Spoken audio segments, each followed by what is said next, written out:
بسم اللہ الرحمن الرحیم نحمدہ ونصلی علی رسولہ الکریم۔ جب سے کینیڈا والے بیان وہ سوسائٹی میں گیا ہے تو مسلسل سوشل میڈیا پہ ہائپ کریٹ کی جا رہی ہے اور ایک مخصوص طبقے کی طرف سے جو بہت زیادہ شدت پسندی پھیلا رہا ہے۔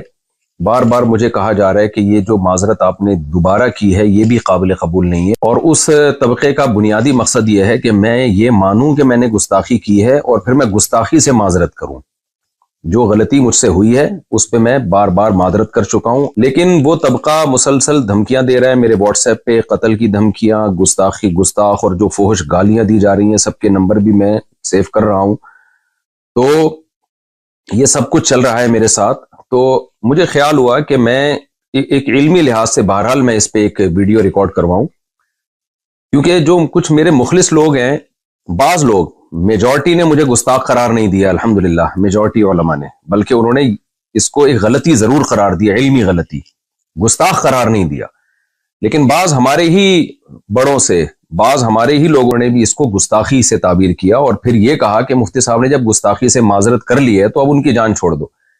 تو اس کو بھی بعض شدت پسند لوگ کہہ رہے ہیں دیکھو ان کے اپنے بڑے کہہ رہے ہیں کہ انہوں نے گستاخی کی ہے، اس لیے مجھے گستاخی کے لفظ کو ایکسپلین کرنا بہت میرے لیے ضروری ہو گیا ہے۔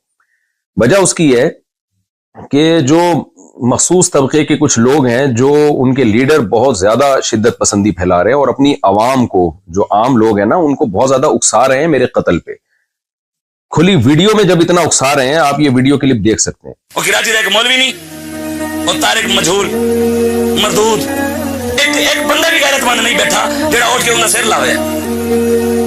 اس وجہ تو یہ بالکل اس بارے کوئی معافی نہیں، اس کتے نو لگام پائی جاوے، وہ کتا بھی نہیں بڑھتا۔ جب کھلی ویڈیو میں اتنا اکسا رہے ہیں تو بند کمروں میں کتنا اکساتے ہوں گے، اور میرے پاس جو الگ سے دھمکیاں آ رہی ہیں وہ الگ ہیں۔ لیکن جو لیڈر حضرات ہیں نا ایک مخصوص طبقے کے، وہ بار بار جو ہے نا گستاخ کی سزا سرتن سے جدا، نعرے بھی یہی لگ رہے ہیں۔ سر سید تھانے کے باہر جو ہمارا قریبی محلہ ہے، اس میں جو تھانہ ہے اس کے باہر بھی یہ نعرے لگائے گئے ہیں ایک کراؤڈ کی شکل میں کہ گستاخ کی سزا سرتن سے جدا، نبی کی ایک سزا سرتن سے جدا، سرتن سے جدا۔ تو میں اس گستاخ کے لفظ کو آج علمی انداز سے ایکسپلین کروں گا، تحقیقی جواب بھی دوں گا، الزامی جواب بھی دوں گا کہ اگر آپ مجھ پہ گستاخی کے فتوے لگاتے ہیں تو پھر آپ ان لوگوں پہ بھی گستاخی کے فتوے لگائیں، تاکہ جو سادہ لوح لوگ ہیں جو واقعی نبی صلی اللہ علیہ وسلم سے محبت کرتے ہیں لیکن وہ غلط فہمی کا شکار ہو گئے، وہ مجھ سے بدگمان ہو گئے کہ مفتی صاحب نے واقعی غلط گستاخی تو بہرحال کی ہے، بعض لوگ یہ کہہ رہے ہیں، تو میں نے جو غلطی کی ہے اس سے میں رجوع کر چکا ہوں، گستاخی میں نے نہیں کی ہے۔ تو اب میں اس پہ شروع کرتا ہوں۔ دیکھیے میرا جو بیان تھا، میں نے اس میں یہ بات کہی جو کہ غلط الفاظ تھے۔ میں نے کہا قرآن میں گرامر کے لحاظ سے یہ غلط ہے، لیکن اس کو ٹھیک نہیں کیا گیا۔ یہ قرآن کا میں معجزہ بیان کر رہا تھا کہ جو گرامر کے لحاظ سے مسٹیک ہوئی وہ باقی رکھی گئی، لیکن بیان کے دوران ہی مجھے خیال ہوا کہ یہ لفظ، جو تعبیر ہے، جو الفاظ ہیں، میرے منہ سے غلط نکل گئے۔ وجہ اس کی یہ ہے کہ قرآن پہلے ہے، گرامر کے اصول بعد میں وضع کیے گئے ہیں۔ گرامر قرآن کو دیکھ کے لکھی گئی ہے، نہ کہ قرآن گرامر کا محتاج ہے۔ یہ ایک ایسی حقیقت ہے جس کو میں اپنے لیکچروں میں پہلے بیان کر چکا ہوں، کئی بار بیان کر چکا ہوں کہ زبان گرامر کی محتاج نہیں ہوتی، گرامر زبان کی محتاج ہوتی ہے۔ مجھے بیان کے دوران ہی اندازہ ہو گیا کہ یہ الفاظ میرے زبان سے غلط نکلے ہیں، لہذا میں نے بیان میں ہی اس کی کریکشن کی کہ اگر ظاہری لحاظ سے اس میں کوئی غلطی لکھنے میں، ظاہری لحاظ سے، ورنہ اس میں بڑی حکمت ہے، گرامر کی ایک مسٹیک اگر ظاہری لحاظ سے میں مسٹیک کہہ رہا ہوں کہ تو وہ کریکشن کیا تھی جو میں نے چلائی بھی ہے کہ ظاہری لحاظ سے ہے، حقیقت میں نہیں ہے، ظاہری لحاظ سے۔ ظاہر کا مطلب یہ کہ حقیقت میں کوئی غلطی نہیں ہے، دیکھنے میں ایسا لگتا ہے کہ گرامر کے قاعدوں کے خلاف ہے۔ میرا خیال یہ تھا کہ اس سے لوگ مطمئن ہو گئے ہوں گے، لیکن وہ بھی میری غلطی تھی، مجھے اس میں اور اچھی طرح سے ایکسپلین بھی کرنا چاہیے تھا اور اسی بیان میں معذرت کر لینی چاہیے تھی، وہ بھی میں نے نہیں کی۔ یہ بھی ایک جرم میرا ہے، اس کی بھی غلطی کا میں اعتراف کرتا ہوں۔ تو لیکن مقصد یہی تھا کہ حقیقت میں کوئی غلطی نہیں ہے۔ ظاہری لحاظ سے غلطی کا مطلب کیا تھا کہ بھئی قرآن میں کچھ باتیں ایسی ہیں جو عام نحوی قاعدوں کے، جو قاعدے بعد میں ایجاد کیے گئے ہیں، ان کے خلاف ہیں۔ تو یہ بات صرف میں نے نہیں لکھی ہے، یہ اور بھی لوگ لکھ چکے ہیں، خود بریلوی علماء لکھ چکے ہیں۔ یہ دیکھیں مقدمہ تفسیر نعیمی، مصنف حکیم الامہ مفتی احمد یار خان نعیمی، یہ بریلویوں کے بڑے عالم ہیں، صفحہ نمبر 20 پہ لکھتے ہیں، بعض کلمات نحوی قاعدے کے خلاف معلوم ہوتے ہیں لیکن وہ پڑھے ویسے ہی جاتے ہیں جیسے کہ ثابت ہو چکے۔ مثلا علیہ اللہ اب دیکھیں قرآن کا عام قاعدہ ہے علیہ اللہ، لیکن قرآن میں لکھا ہے علیہ اللہ، یعنی گرامر کا عام قاعدہ ہے علیہ اللہ، لیکن پڑھا جا رہا ہے علیہ اللہ۔ اسی طرح وما انسانیہ الا الشیطان، اب عام قاعدہ جو نحو کے طالب علم جانتے ہیں یہ ہے وما انسانیہ، لیکن جو احمد یار صاحب ہیں، مفتی احمد یار صاحب جو بریلویوں کے بڑے عالم، وہ کہہ رہے ہیں کہ یہ بھی عام قاعدے کے خلاف ہے، ما انسانیہ ہے۔ اور تیسری مثال وہی دی ہے جو میں نے اپنے بیان میں دی تھی، لنسفعن بالناصیہ، تو یہ بھی انہوں نے مثال دی۔ اب میں پوری عبارت دوبارہ پڑھتا ہوں، مثلا علیہ اللہ ما انسانیہ لنسفعن وغیرہ۔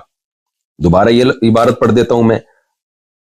یہ لکھتے ہیں بریلویوں کے عالم، بعض کلمات نحوی قاعدے کے خلاف معلوم ہوتے ہیں لیکن وہ پڑھے ویسے ہی جاتے ہیں جیسے کہ ثابت ہو چکے، مثلا علیہ اللہ ما انسانیہ لنسفعن وغیرہ۔ تو محترم نے بھی یہ فرمایا کہ نحوی قاعدے کے خلاف معلوم ہوتے ہیں، جبکہ میں نے کیا کہا تھا، بظاہر گرامر کے خلاف ہیں، بظاہر گرامر کے لحاظ سے غلط ہیں، تو میں نے تو پھر بھی بظاہر کا لفظ لگا دیا تھا۔ تو میں پھر بھی مانتا ہوں کہ میری غلطی تھی، مجھے بہت اچھی طرح سے ایکسپلین کرنا چاہیے تھا اور اسی وقت اپنے الفاظ سے رجوع کر لینا چاہیے تھا، لیکن بعد میں نے رجوع ریکارڈ کروایا، اس کی کیا وجوہات تھی، یہ بھی میری غلطی ہے، اس میں بغیر تعویل کے اس کو بھی اپنے کھاتے میں ڈالتا ہوں میں۔ لیکن اس عمل کو آپ گستاخی نہیں قرار دے سکتے، اگر آپ نے گستاخی قرار دینا ہے پھر بریلوی کے ان عالم کے عمل کو بھی اور ان کی عبارت کو بھی آپ گستاخی قرار دیں۔ اور میں نے تو ان الفاظ سے توبہ کر لی، ان عالم نے تو توبہ بھی نہیں کی، اب تک تو ہمارے پاس کوئی ایسا ریکارڈ نہیں ہے کہ انہوں نے الفاظ سے توبہ کی ہو۔ تو اصل مدعا میرا یہ ہے کہ نہ میرے الفاظ کو آپ گستاخی پر لے جا سکتے ہیں، نہ تفسیر نعیمی کے مصنف کے الفاظ، بریلوی عالم کے الفاظ کو آپ گستاخی قرار دے سکتے ہیں۔ آپ ان کے الفاظ کو بھی علمی غلطی قرار دے سکتے ہیں، میرے الفاظ کو بھی علمی غلطی قرار دے سکتے ہیں، یہ علمی غلطی قرار دینے پر ہمیں کوئی اعتراض نہیں ہے، لیکن آپ اس عمل کو گستاخی مت قرار دیں، کیونکہ اگر یہ ہے تو میں گستاخ ہوں تو پھر یہ بھی گستاخ ہیں، اور وہ تمام علماء گستاخ ہیں جنہوں نے اس علمی نقطے کو اس انداز سے بیان کیا ہے۔ دوسری روایت دیکھیں، عن ہشام بن عروۃ عن ابیہ قال سألت عائشة عن لحن القرآن ان هذان لساحران وعن قوله والمقيمين الصلاة والمؤتون الزكاة وعن قوله والذين هادوا والصابئون فقال يا ابن اختي هذا عمل الكتاب اخطأوا في الكتابة، رواه الطبری فی تفسیرہ جلد نمبر 1 صفحہ نمبر 18۔ علامہ طبری رحمہ اللہ تعالیٰ اپنی تفسیر کی جلد نمبر 1 صفحہ نمبر 18 میں لکھتے ہیں، اور یہ روایت مصنف ابن ابی شیبہ میں بھی ہے، فرماتے ہیں کہ عبداللہ بن زبیر جو حضرت عائشہ کے بھانجے تھے، انہوں نے سیدہ عائشہ رضی اللہ تعالی عنہا سے قرآن کی بعض آیتوں کے متعلق پوچھا، ظاہر ہے وہ آیتیں عام گرامر قاعدوں سے ہٹ کر تھیں، تو حضرت عائشہ رضی اللہ تعالی عنہا سے ان کی جب تفسیر پوچھی تو حضرت عائشہ نے فرمایا کہ یا ابن اختی، اے میرے بھانجے، ھذا عمل الکتاب اخطأوا فی الکتابہ، یہ کاتبوں کا عمل ہے جنہوں نے کتابت میں خطا کی ہے۔ تو یہاں بھی سیدہ عائشہ کا مطلب، خطا کا مطلب یہ نہیں ہے کہ سچی مچی میں غلطی کی ہے، وہ خطا یہ بیان کرنے کے لیے بتا رہی ہیں کہ یہ جو عام قاعدے جو گرامر کے اصول کیے گئے ہیں، یہ عام قاعدوں سے ہٹ کر انہوں نے اس کو لکھا ہے، جمہور حضرات نے یہی مفہوم بیان کیا ہے اس کا۔ تو یہاں بھی میں یہ کہوں گا کہ کیا آپ سیدہ عائشہ کو بھی معاف نہیں کرو گے؟ آپ یہ کہو گے انہوں نے معاذ اللہ دعویٰ کیا کہ قرآن میں تحریف ہوئی ہے، قرآن کو غلط لکھا گیا ہے اور قرآن کی کتابت کے طریقے غلط تھے، یا علامہ طبری جو بڑے مفسر ہیں جن کو دیوبندی بھی مانتے ہیں، بریلوی بھی مانتے ہیں، اہل حدیث بھی بہت بڑا مفسر مانتے ہیں، آپ ان کو گستاخ قرار دیں گے کہ انہوں نے سیدہ عائشہ کا یہ قول نقل کیا اور پھر سیدہ عائشہ کو گستاخ نہیں، کیونکہ آپ لوگ تو کہتے ہیں گستاخ کو گستاخ قرار نہ دینا بھی گستاخی ہے، تو کیا ہے معاذ اللہ آپ ان سب کو گستاخ قرار دیں گے؟ ظاہر ہے آپ یہ کہیں گے کہ ایک چیز ہے جس کو یہ اپنے الفاظ میں بیان کر رہے ہیں، اور پھر میں بار بار بتاؤں یہ سب کا امت کا اتفاق ہے، میں مفسرین کے حوالے بھی دے سکتا ہوں اور میرے پرانے بیانات بھی مل جائیں گے اس پر، کہ گرامر قرآن کی محتاج ہے، قرآن گرامر کا محتاج نہیں ہے۔ اس زمانے میں عربی کے قواعد و ضوابط منضبط نہیں کیے گئے تھے، گرامر کو بعد میں وضع کیا گیا ہے، تو جو اکثر قاعدے اور کلیے جو انہوں نے وضع کیے ہیں تو قرآن کی بعض آیتیں ان اکثر قاعدوں پر منطبق نہیں ہوتی تھی، لیکن ان کی بھی بہت سے حضرات نے تعویل کی ہے، جیسے لنسفعن بالناصیہ میں عین کے بعد جو نون آ رہا ہے، تو نون میں بہت سے حضرات نے کہا ہے کہ یہ گرامر کے قاعدوں کے مطابق ہے، یہ گرامر کے قاعدے کے خلاف بھی نہیں ہے، مطابق اس لیے کہ یہ جو نون تاکید ہے نا، اس کو الف کے ساتھ بھی لکھا جاتا ہے، اس کی کچھ مثالیں بھی دی ہیں، تو یہ دونوں اقوال علماء میں پہلے سے چل رہے ہیں۔ کسی نے کہا کہ بعد میں جو قواعد و ضوابط وضع کیے گئے، بہت ساری چیزیں اس قاعدے پہ منطبق نہیں بیٹھتی، تو کوئی بات نہیں، اس سے قرآن کا غلط ہونا ثابت نہیں ہوتا، وجہ اس کی گرامر تو بعد میں آئی ہے۔ اور بعض نے کہا نہیں بھائی، گرامر جو اس دور میں گرامر تھی، جو اصل ہے اس کے، اور اس کے پہ شواہد بھی پیش کیے، انہوں نے دلائل بھی پیش کیے کہ اس کے مطابق یہ گرامر کے بھی عین مطابق ہے۔ تو یہ شروع سے اختلاف چلا آ رہا ہے اور یہ سب کی تعبیرات ہیں۔ ابھی تو میرا مدعا صرف یہ ثابت کرنا ہے کہ اگر مجھ سے الفاظ میں غلطی ہوئی ہے اور آپ اس کو گستاخی قرار دے رہے ہیں، جبکہ میں ان الفاظ سے غلطی سے بار بار رجوع بھی کر چکا ہوں، تو کیا آپ ان بڑے بڑے حضرات کو بھی معاذ اللہ نقل کفر گستاخ قرار دیں گے؟ تو ہمیں اس طرز عمل پہ غور کر لینا چاہیے۔ اب ہم آتے ہیں دوسرے مسئلے کی طرف، لفظ امی کی طرف۔ اس پر بھی مجھ پہ بہت زیادہ گستاخیوں کے فتوے لگ رہے ہیں کہ میں نے رسول اللہ صلی اللہ علیہ وسلم کے بارے میں یہ کہا ہے کہ آپ لکھنا پڑھنا نہیں جانتے تھے، اور کہا گیا ہے کہ یہ بھی گستاخی کی ہے۔ بعض لوگوں نے تو یہ کہہ دیا کہ میں نے نبی کو ان پڑھ کہا ہے، حالانکہ میں نے نبی صلی اللہ علیہ وسلم کی طرف ان پڑھ کے لفظ کی نسبت نہیں کی، اور میں اس لفظ نبی کی طرف ان پڑھ کے لفظ کی نسبت کو ادب کے خلاف سمجھتا ہوں۔ تو میں نے کہا ہے کہ آپ صلی اللہ علیہ وسلم لکھنا پڑھنا نہیں جانتے تھے۔ تو بعض حضرات نے یہ کہا ہے کہ نبی صلی اللہ علیہ وسلم جو تھے، کسی انسان سے آپ نے نہیں سیکھا، اللہ نے آپ کو لکھنا پڑھنا سکھایا ہے۔ تو اس لیے میں نے جو یہ کہا کہ آپ لکھنا پڑھنا نہیں جانتے تھے، گویا یہ میں نے معاذ اللہ نقل کفر نبی کی گستاخی کی ہے، کیونکہ اللہ نے آپ کو لکھنا پڑھنا سکھایا تھا۔ دیکھیے یہاں بھی میں آپ سے عرض کروں گا، اگر آپ کی یہ رائے یہ ہے کہ اللہ نے نبی کو لکھنا پڑھنا سکھا دیا تھا، اور ہماری رائے یہ ہے کہ اللہ نے نبی کو لکھنا پڑھنا نہیں سکھایا تھا، آپ یعنی جب تک آپ صلی اللہ علیہ وسلم دنیا میں رہے، آپ صلی اللہ علیہ وسلم امی ہی رہے، اس معنی میں کہ آپ نہ لکھنا جانتے تھے نہ پڑھنا جانتے تھے۔ تو اگر ہماری یہ رائے کا آپ سے اختلاف ہے تو اس کو ایک علمی اختلاف کہا جائے گا، اس کو بھی گستاخی نہیں کہہ سکتے۔ گستاخی آپ اس عمل کو جب کہیں گے جب ہم یہ دعویٰ کرتے ہیں کہ نبی لکھنا پڑھنا نہیں جانتے تھے، اور ہمارا مقصد اس سے معاذ اللہ نبی کی توہین ہو۔ ہم تو نبی کی تعظیم میں کہہ رہے ہیں کہ جو لکھنا پڑھنا نہیں جانتے تھے، پھر بھی انہوں نے ساری دنیا کو لکھنا پڑھنا سکھایا ہے، ساری دنیا میں علوم بانٹے ہیں، یہی تو نبی کا معجزہ ہے۔ اور جتنے بھی علماء ہیں لفظ امی کو جب ایکسپلین کرتے ہیں تو ایکسپلین میں ان کی مراد تعظیم ہی ہوتی ہے، توہین مراد نہیں ہوتی۔ شاید میں نے جس طرح سے ایکسپلین کرنا چاہیے تھا اس طرح سے ایکسپلین نہ کیا ہو، لیکن اس عمل کو آپ گستاخی نہیں قرار دے سکتے۔ تو اس میں بھی ہم اب دلائل کی دنیا میں جاتے ہیں۔ پہلے میں حدیث سے کچھ حوالے دوں گا آپ کے سامنے۔ تفسیر قرطبی جلد نمبر 7 صفحہ نمبر 299، اس میں عبداللہ ابن عباس رضی اللہ تعالیٰ عنہ کا یہ قول ہے، آپ وہاں جا کے سرچ کر سکتے ہیں۔ قال ابن عباس رضی اللہ عنہ، ابن عباس فرماتے ہیں کان نبیکم امیا لا یکتب ولا یقرأ ولا یحسب، قال اللہ تعالی وما كنت تتلو من قبله من کتاب ولا تخطه بیمینک۔ دلیل میں بھی وہی آیت پڑھی ہے عبداللہ بن عباس نے جو میں نے بیان میں پڑھی تھی، دلیل بھی وہی دی۔ عبداللہ بن عباس رضی اللہ تعالیٰ عنہ فرماتے ہیں تمہارے نبی صلی اللہ علیہ وسلم امی تھے، لا یکتبو نہ لکھنا جانتے تھے، ولا یقرأ اور نہ پڑھنا جانتے تھے۔ اور ہے نا ما انا بقاری، حدیث میں آتا ہے جب پہلی سورت نازل ہوئی ہے تو جبریل علیہ السلام نے فرمایا اقرأ، تو آپ نے کیا فرمایا تھا؟ ما انا بقاری۔ تو یہی بات عبداللہ بن عباس نے کی، ولا یحسب اور نہ حساب جانتے تھے۔ اور پھر آپ نے دلیل کے طور پہ قرآن کی آیت پیش کی، وما كنت تتلو من قبله من کتاب ولا تخطه بیمینک، کہ آپ کے دائیں ہاتھ نے نہیں لکھا اس کو، اور آپ نے اس سے پہلے کبھی کوئی کتاب پڑھی نہیں ہے۔ اور پھر علامہ قرطبی جو ہے حدیث کی کتاب سے عبداللہ بن عمر رضی اللہ تعالیٰ عنہ سے بھی یہ روایت نقل کرتے ہیں، عن ابن عمر رضی اللہ عنہما عن النبی صلی اللہ علیہ وسلم قال امت امیت لا نکتب ولا نحسب، ہم ایک امی امت ہیں، نہ ہم لکھتے ہیں نہ ہم پڑھتے ہیں۔ اچھا، بعض لوگ ہو سکتا ہے ترجمے میں یہ گڑبڑ کریں کہ نبی صلی اللہ علیہ وسلم کے بارے میں جو عبداللہ بن عباس نے فرمایا کہ نبی نہ لکھتے تھے نہ پڑھتے تھے، تو اس سے یہ کہاں ثابت ہوتا ہے کہ لکھنا اور پڑھنا نہیں جانتے تھے؟ بھائی جانتے تھے لیکن لکھتے نہیں تھے۔ لیکن اگلی حدیث میں اس کو کلیئر کر دیا، آپ نے فرمایا ہم امی امت ہیں، نہ لکھنا جانتے ہیں نہ پڑھنا جانتے ہیں۔ اگر ہم اس کا ترجمہ یہ کریں گے کہ ہم نہ لکھتے ہیں نہ پڑھتے ہیں تو یہ بات تو مشاہدے کے خلاف ہو جائے گی۔ بعض صحابہ تو لکھتے بھی تھے پڑھتے بھی تھے، تو اس میں نبی نے اپنی بارے میں بتایا کہ ہم امت یعنی من حیث القوم، عرب میں لکھنا پڑھنے کا نہیں آتا تھا ان کو، مخصوص لوگ ہوتے تھے جن کو لکھنا پڑھنا آتا تھا۔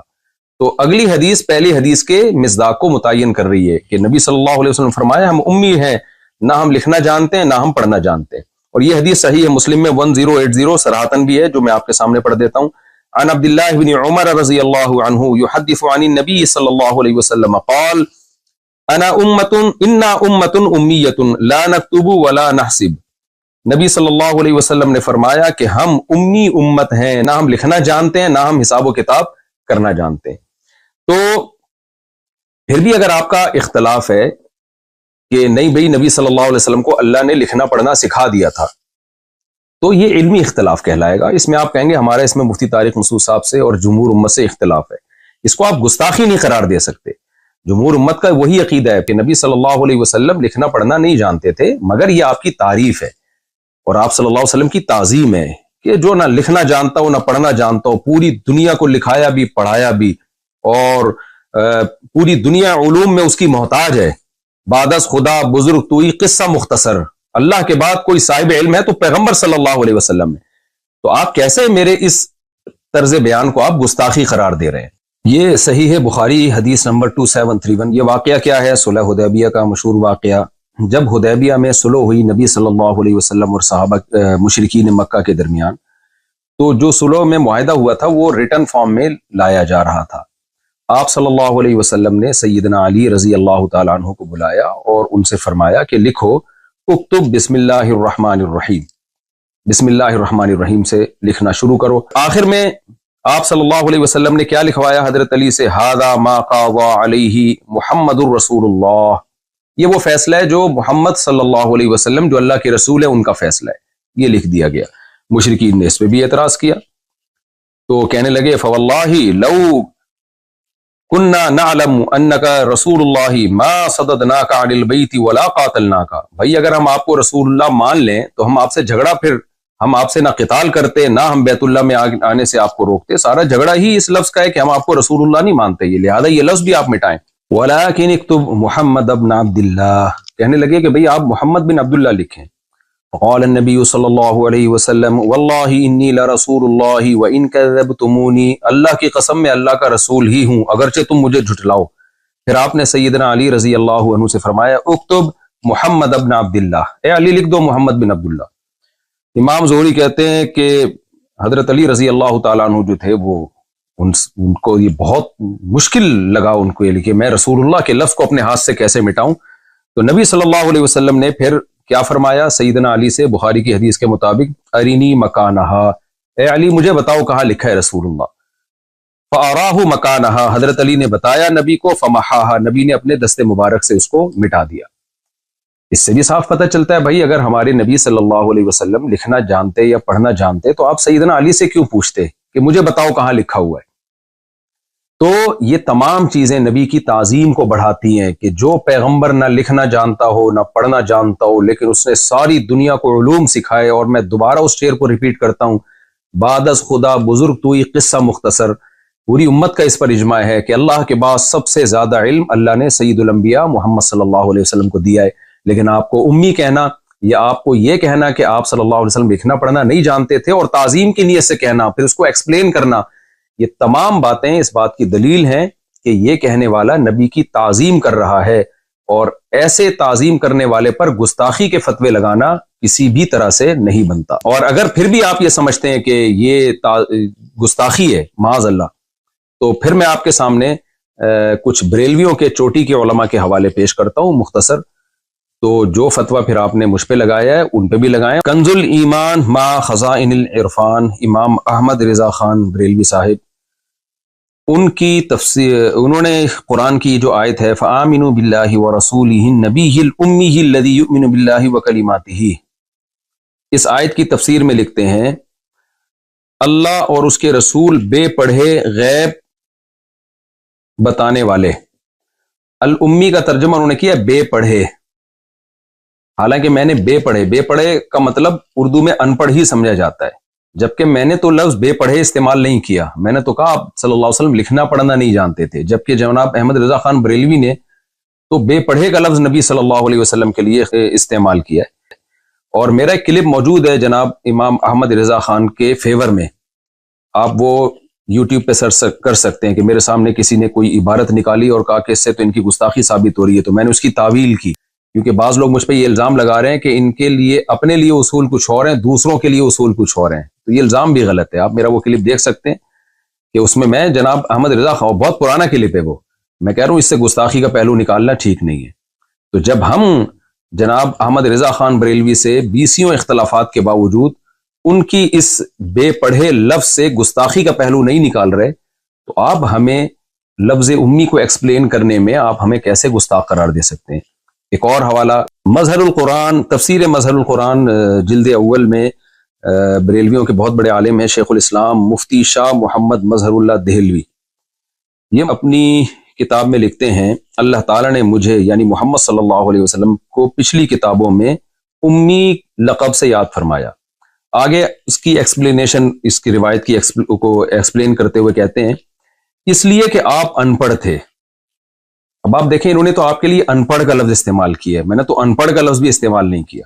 پھر آگے کہتے ہیں یا اس وجہ سے کہ آپ ام القریٰ یعنی مکہ میں پیدا ہوئے تھے، ان پڑھ ہونا حضور کے لیے بڑا فخر ہے، نہ کہ نہ پڑھے نہ لکھے اور وہی کے ذریعے سے بڑے بڑے لوگوں کو دنیا اور دین کے انتظام سکھائے. دوبارہ میں ان کے الفاظ کو ریپیٹ کر دیتا ہوں. کہتے ہیں اس لیے کہ آپ صلی اللہ علیہ وسلم ان پڑھ تھے، اور پھر آگے فرمایا کہ حضور کی ان پڑھ ہونا حضور کے لیے بڑا فخر ہے کہ نہ پڑھے نہ لکھے اور وہی کے ذریعے سے بڑے بڑے پڑھے لکھوں کو دنیا اور دین کے انتظام سکھائے. یہی بات تو ہم پورے بیان میں کہتے رہے ہیں، پھر بھی ہم نے ادب میں ان پڑھ کا لفظ استعمال نہیں کیا. لیکن جو بریلویوں کے یہ بڑے عالم ہیں انہوں نے تو ان پڑھ کا لفظ بھی استعمال کر لیا اور نہ پڑھے نہ لکھے کا لفظ بھی استعمال کر لیا. اور ان کو اس طرح کی باتوں کو ہم نے یہی کہا ہے کہ بھائی ان کا مقصد نبی کی تعظیم تھی، توہین نہیں تھی. پورا میرا بیان جو کینیڈا میں ہوا ہے پورا نبی کی تعظیم اور قرآن کی صداقت میں بیان ہوا ہے. آپ مجھے گستاخ قرار دیتے ہیں میرے ان جملوں کی وجہ سے، تو پھر آپ ان بزرگوں کی طرف بھی آئیے اور ان کو بھی آپ گستاخ قرار دیں. فتاوی رضویہ جلد نمبر 14 صفحہ نمبر 237، اس میں جناب احمد رضا خان بریلوی صاحب لکھتے ہیں کیا یحرفون الکلم عن مواضعہ کے سر پر سینگ ہوتے ہیں؟ اب آپ بتائیے قرآن مجید کی آیت کے لیے یہ الفاظ استعمال کرنا، یحرفون الکلم عن مواضعہ کے سر پر سینگ ہوتے ہیں، کیا اس سے بے ادبی نہیں جھلکتی؟ لیکن ہم تو تعویل کرتے ہیں کہ بھائی ان کا مقصد بے ادبی نہیں تھا، زور خطابت میں اور قلم کے زور میں انہوں نے ایک بات بیان کی اور مقصد سامنے والے کی بے ادبی تھی. لیکن اول نظر میں آپ کو کیا لگ رہا ہے؟ دوبارہ میں پڑھ دیتا ہوں، یہ کیا کہتے ہیں یحرفون الکلم عن مواضعہ، کیا یحرفون الکلم عن مواضعہ کے سر پہ سینگ ہوتے ہیں؟ یعنی ایسے ہی ہے جیسے کوئی کہہ لے کیا سورہ اخلاص کے سر پہ سینگ ہوتے ہیں، کیا قل اللہ کے سر پہ سینگ ہوتے ہیں، کیا سورہ فلق کے سر پہ سینگ ہوتے ہیں. تو آپ دیکھیں کہ یہ انداز بیان کیسا ہے. کیوں ہمارے جو بریلویوں میں جو متشدد حضرات ہیں اس کی تعویل کرتے ہیں؟ اسی لیے تعویل کرتے ہیں کہ وہ کہتے ہیں ان کی نیت یہ نہیں تھی. تو جب بھائی آپ کے لوگ اگر کوئی ایسا لفظ استعمال کریں جس سے گستاخی جھلک رہی ہو، لیکن آپ اس کو نیت کو ایکسپلین کرنے کا موقع بھی دیتے ہیں، ڈیفینڈ بھی کرتے ہیں، تو اگر یہ کام کسی دوسرے سے ہو جائے تو یہ کیا بات ہے کہ بھائی دوسروں کے لیے اصول کچھ اور اپنے لیے اصول کچھ اور. یہ تو دو باتیں جن کی بیس پہ مجھ پہ گستاخیوں کے الزام لگے، ان کو میں نے ذرا ایکسپلین کیا ہے. اب میں تیسری بات کی طرف آتا ہوں. شریعت کا دیکھیں ایک اصول ہے کہ ایک شخص جو نبی صلی اللہ علیہ وسلم پر ایمان رکھتا ہے، نبی کی دعوت اور تبلیغ کے لیے دنیا میں نکلا ہوا ہے. میرے سفر 99% دین کی دعوت اور تبلیغ کے لیے ہوتے ہیں، نبی کی عظمت کو بیان کرنے کے لیے، قرآن کی صداقت کو بیان کرنے کے لیے ہوتے ہیں. ایسے شخص سے اگر کوئی ایسا لفظ نکل جائے کہ جس میں گستاخی کا پہلو نکل رہا ہو اور اس کی تعویل کی جائے تو گستاخی کا پہلو نہیں نکل رہا ہو، تو شریعت کیا کہتی ہے کہ آپ کسی شخص کے کلام کو گستاخی پر محمول کریں یا اس کی کوئی تعویل کریں، کسی ایسے شخص کے کلام کو جو کلمہ گو مسلمان ہے. شریعت کیا کہتی ہے اس بارے میں؟ یا اس کو سلپ آف ٹنگ پہ محمول کریں آپ کہ بھئی زبان کی خطا ہے، یہ بیان کرنے کی خطا ہے. ظاہر ہے ساری دنیا کے علماء اس پر متفق ہیں کہ اس کی تعویل کی جائے گی، اس کو کافر نہیں قرار دیا جائے گا، اس کو گستاخ نہیں قرار دیا جائے گا. گستاخی کا الزام لگانا یہ بدکاری اور زنا کے الزام سے زیادہ بدتر الزام ہے. وہ تو بہت بڑا جرم ہے جس کی نسبت آپ کر رہے ہیں. تو اتنے بڑے جرم کے لیے ثبوت اور شواہد اسی حساب سے ہونے چاہیے. فوائد السالکین میں صفحہ 278 کے حوالے سے یہ بات لکھی ہوئی ہے. خواجہ معین الدین چشتی قدس سرہ نے فرمایا کہ میں حضرت مخدوم شیخ یوسف چشتی قدس سرہ کی خدمت میں حاضر تھا کہ ایک شخص بیعت کے ارادے سے آیا. خواجہ کے قدموں میں اپنا سر رکھا اور عرض کیا کہ بیعت کے لیے حاضر ہوا ہوں. خواجہ پر کیفیت طاری تھی. فرمایا کہ اگر تم کہو کہ لا الہ الا اللہ چشتی رسول اللہ تو میں تمہیں مرید کر لوں. چونکہ وہ شخص دھن کا پکا اور سچا تھا، اس نے فوراً اقرار کر لیا۔ خواجہ نے بیعت کے لیے اسے اپنا ہاتھ دیا اور اسے بیعت کر لیا۔ پھر فرمایا کہ سنو میں کون ہوں اور کیا ہوں، محمد رسول اللہ صلی اللہ علیہ وسلم کے دربار کے کمینے غلاموں میں سے ایک ہوں۔ کلمہ وہی ہے، مگر میں نے تیرے کمال اور اعتقاد اور صدق کو آزمایا تھا۔ یہاں معین الدین چشتی اور ان کے شیخ یوسف چشتی، ان کا یہ واقعہ ہے۔ مقصد ابھی مجھے لا الہ الا اللہ چشتی رسول اللہ کا ڈیفینڈ کرنا یا اس کی مخالفت یا حمایت نہیں ہے، وہ ٹاپک سے بات ہٹ جائے گی۔ بتانا صرف یہ ہے کہ جو بریلوی حضرات میں جو شدت پسند لوگ ہیں، جو مجھے گستاخ رسول قرار دے رہے ہیں، اور میرا دعویٰ یہ ہے کہ جب بھی کوئی شخص ایسے کلمات کہتا ہے تو اس کو ایکسپلینیشن کا موقع دیا جائے گا کہ آپ کی مراد کیا تھی۔ یہاں لا الہ الا اللہ چشتی رسول اللہ انہوں نے پڑھا، مرید کو اس بیس پہ بیعت کیا، پھر ڈیفینڈ کیا کہ میرا کلمہ وہی ہے جو لا الہ الا اللہ محمد رسول اللہ ہے۔ تو آپ اس ایکسپلینیشن کو مانتے ہیں کہ نہیں مانتے؟ انہوں نے جو پہلا لفظ تھا نا لا الہ الا اللہ چشتی رسول اللہ، اس میں رسول اللہ کے لفظ میں تعویل کی کہ وہاں رسول اللہ سے میری مراد اللہ کا نبی ہونا نہیں ہے۔ یہ تعویل ٹھیک ہے غلط ہے، میں اس بحث میں نہیں جا رہا۔ میں یہ عرض کر رہا ہوں کہ آپ معین الدین چشتی کے شیخ کی اس تعویل کو قبول کرتے ہیں، اسی وجہ سے آپ ان کو گستاخ قرار نہیں دیتے۔ یہ کام اگر کسی اور سے ہوتا ہے اور لگتا ہے کہ اس نے گستاخانہ لفظ استعمال کیے ہیں، اس کو ایکسپلینیشن کا موقع آپ کیوں نہیں دیتے اور اس کی ایکسپلینیشن کو آپ قبول کیوں نہیں کرتے؟ کچھ متشدد قسم کے مذہبی اسکالر اپنی عوام کو اکسا رہے ہیں، ابھار رہے ہیں، ان کی عوام ان کی تقریریں سن کے ہائپر ہو رہی ہے، اور وہ مجبور کر رہے ہیں کہ بھئی مفتی طارق مسعود صاف لفظوں میں معافی مانگے، اور صاف لفظوں سے ان کی مراد یہ ہے کہ یہ مانیں کہ میں نے گستاخی کی ہے اور میں گستاخی سے رجوع کرتا ہوں۔ تو خوب سمجھ لیں، کسی شخص پہ بدکاری اور زنا کا الزام لگ جائے، یہ الزام اتنا سنگین نہیں ہے جتنا یہ الزام سنگین ہے کہ میری طرف یہ نسبت کی جائے کہ میں نے نبی صلی اللہ علیہ وسلم کی شان میں یا قرآن کی شان میں گستاخی کی ہے۔ یہ زیادہ بڑا الزام ہے۔ زانی زنا کرنے والا کافر نہیں ہو جاتا، لیکن گستاخی ایک ایسا جرم ہے کہ اس سے انسان اسلام سے خارج ہو جاتا ہے، مرتد ہو جاتا ہے۔ میں جب 18 سال کی عمر میں مدرسے میں داخلے کے لیے آیا ہوں تو اپنے آپ کو میں نے وقف کیا دین کی خدمت کے لیے، اور پھر پیچھے ہم نے پلٹ کے نہیں دیکھا۔ تو کیا ایسا شخص یہ مان لے گا کہ میں گستاخ ہوں یا میں نے گستاخی کی ہے؟ ایک عام ادنا سا مسلمان اس لفظ سے نفرت کرتا ہے، وہ کبھی گستاخی کی نسبت برداشت نہیں کرے گا۔ تو یہ ہلکا جرم نہیں ہے نبی صلی اللہ علیہ وسلم کی شان میں گستاخی۔